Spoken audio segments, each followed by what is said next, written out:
Hi నమస్తే, నేను మీ రాజగోపాల్ రెడ్డి కార్వేటి. రూములు గడిబెట్టి కొడతా ఉంటే పిల్లైనా కానీ పులిలా తిరగబడుతుంది.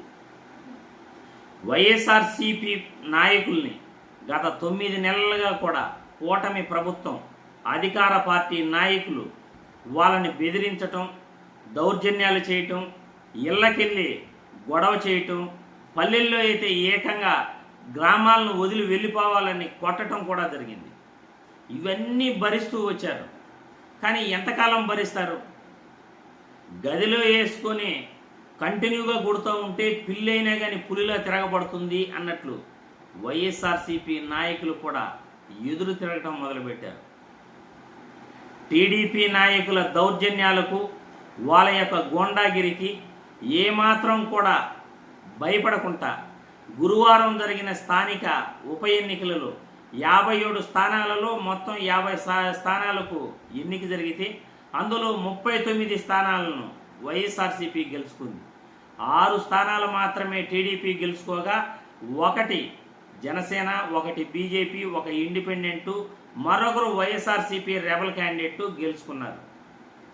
మొత్తం గురువారం జరిగిన స్థానిక ఉప ఎన్నికలలో 21 ZP chairman, 24 MPP, 17 vice MPP, 8 cooption సభ్యులు మొత్తం నిలవగా 50 స్థానాలకు 1 జడ్పీ చైర్మన్ పదవి కడప జిల్లాలో వైఎస్ఆర్సీపీ రామ్ గోవింద్ రెడ్డి జడ్పీ చైర్మన్గా ఆయన గెలుచుకోగా, మిగతా 50 స్థానాలలో ఎంపీపీ సీట్లు చేసి 39 వైఎస్ఆర్సీపీ, ఈ TDP 6, 2 Janasena, BJP 1, independent 1, YSRCP rebel candidate 1 గెలుచుకోవడం జరిగింది. ఇది ముమ్మాటికి కూడా టీడీపీ పార్టీకి, కూటమి అధికార పార్టీకి ఒక పెద్ద గుణపాఠంగా మనం చెప్పుకోవచ్చు.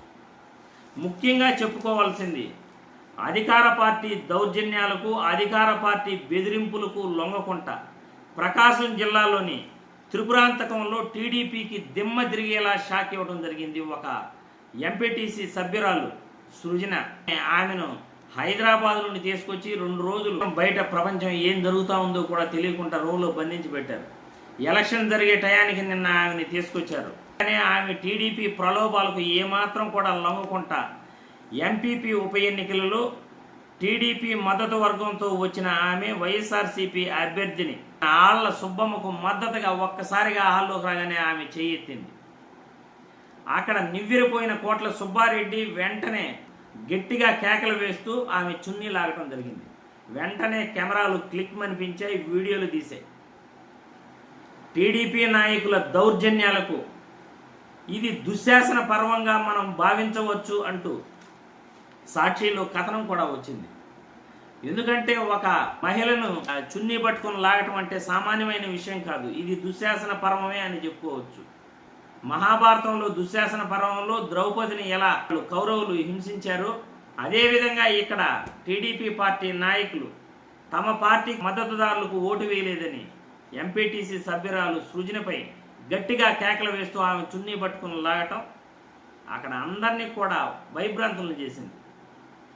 వైఎస్ఆర్సీపీ సభ్యులు అధికార పార్టీ దౌర్జన్యాలకు, కుట్రలకు, కుతంత్రాలకు ఏమాత్రం కూడా భయపడకుండా వైఎస్ఆర్సీపీ మద్దతుదారులకు వీళ్ళు ఓట్లు వేసి గెలిపించటం సామాన్యమైన విషయం కాదు. ఈ దెబ్బకి టీడీపీ పార్టీకి, అధికార కూటమి సభ్యులకు ఇది పెద్ద గుణపాఠంగా చెప్పుకోవచ్చు.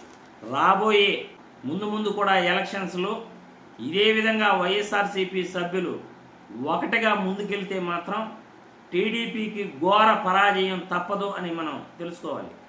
ఎందుకంటే వైఎస్ఆర్సీపీ పార్టీని వాళ్ళు రౌడీలుగాను, గూండాల పార్టీగాను అభివర్ణిస్తూ ఎన్నికల్లో ప్రచారం చేశారో, అధికారంలోకి వచ్చిన తర్వాత వైఎస్ఆర్సీపీ సభ్యులు 1% చేస్తే వీళ్ళు 99% టీడీపీ, అధికార పార్టీ, జనసేన సభ్యులు ఆగడాలు చేయటం జరిగింది. ఇదంతా కూడా కొన్ని రోజులు ఓర్చుకుంటారు ఎవరైనా కానీ, కంటిన్యూగా ఎవరో ఓర్చుకోరు. రూమ్లో వేసుకొని కొడతా ఉంటే పిల్లిగడ పులి అవుతుంది అని అంటారు. అదేవిధంగా ఈ కూటమి పార్టీ అధికారంలోకి వచ్చిన 9 నెలల తర్వాత వైఎస్ఆర్సీపీ సభ్యులు తిరగబడటం మొదలుపెట్టారు. ఎవరు కూడా ఇప్పుడు భయపడే పరిస్థితి లేదు. నువ్వు జైల్లో పెట్టుకుంటావా పెట్టుకో, కేసులు పెట్టుకుంటావా పెట్టుకో, ఏం చేస్తావో చేసుకో, మేమైతే మీకు లొంగం. మేము జగనన్న వెంటే ఉంటాము అని వాళ్ళు గట్టిగా వైఎస్ఆర్సీపీలో నాయకులు ఇప్పుడు రాటు తేలిపోయారు. మీరు పెట్టే హింసలు దౌర్జన్యాలకు వాళ్ళ మనసులు రాయలైపోయినాయి. కాబట్టి టీడీపీ పార్టీకి మరియు జనసేన పార్టీకి ఇది ఒక పెద్ద గుణపాఠంగా మనం ఈ గురువారం జరిగిన స్థానిక ఉప ఎన్నికల్ని చెప్పుకోవచ్చు అని ఈ వీడియో ద్వారా తెలియజేస్తున్నాను.